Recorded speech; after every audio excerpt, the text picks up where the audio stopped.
যে আমাদের তো একটা জনগণের তো একটা আকাঙ্ক্ষা আছে যেন আমরা বিচার করে যাই। আজকে বাংলাদেশে এত হাজারের বেশি তরুণ জীবন দিয়েছে, আর প্রায় 50-60 হাজার মানুষ আপনার শারীরিকভাবে পার্মানেন্টলি ক্ষতিগ্রস্ত হয়েছে, চোখ হারিয়েছে। তাদের যে বিচারের যে দাবি, এটা তো এই গণ অভ্যুত্থানের অন্যতম প্রধান আকাঙ্ক্ষা আছে। তা আমরা যদি কোনো বিচার না করে যাই, কোনো বিচার না করে আমরা যদি ইলেকশন দিই, আমরা মানুষের কাছে এবং নিজের কাছে জবাব দেবো কীভাবে? ফলে শুধু ইলেকশনটা সংস্কার, নির্বাচন, ইলেকশনের ব্যাপারটা সংস্কার, বিচার এবং আমাদের সরকারের গৃহীত কিছু পদক্ষেপের উপর নির্ভর করে। এই জন্যই ডিসেম্বর থেকে জুন টাইমলাইনটা বলা হয়। কিন্তু আমরা ক্যাটাগরিক্যালি বলেছি এটা কোনোভাবেই জুনের বেশি যাবে না।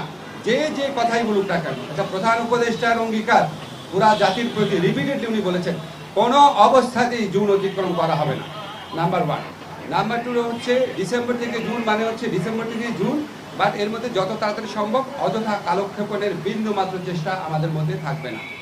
নাম্বার 3 হচ্ছে যতটা সম্ভব সংস্কার আমরা করে যেতে চাই। এই হচ্ছে আমাদের বক্তব্য। এরপর যদি আপনাদের কোনো প্রশ্ন থাকে বলতে পারেন। আমরা 5টায় আসতে প্লিজ, আপনি কোন প্লিজ। জি,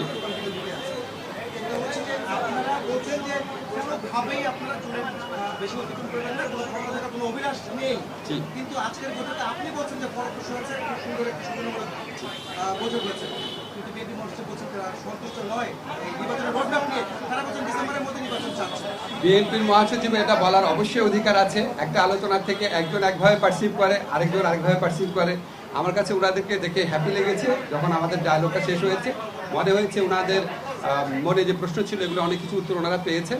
আমার কাছে এটা মনে হয়েছে, ফখরুল ভাইয়ের কাছে অন্যরকম মনে হতে পারে। কি প্লিজ,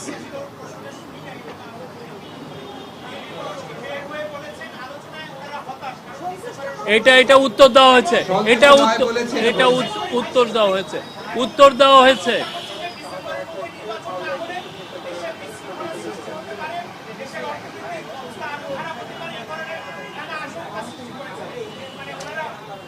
ওনারা এই সমস্ত আশঙ্কার কথা বলেছেন, আমরা আমাদের মতো বলেছি যে সমস্ত আশঙ্কার কোনো রকম কারণ নাই। এসব ব্যাপারে আমরা সচেতন আছি।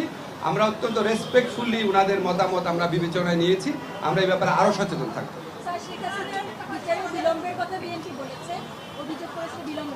আপনাদের সাংবাদিক সম্মেলনে বলেছে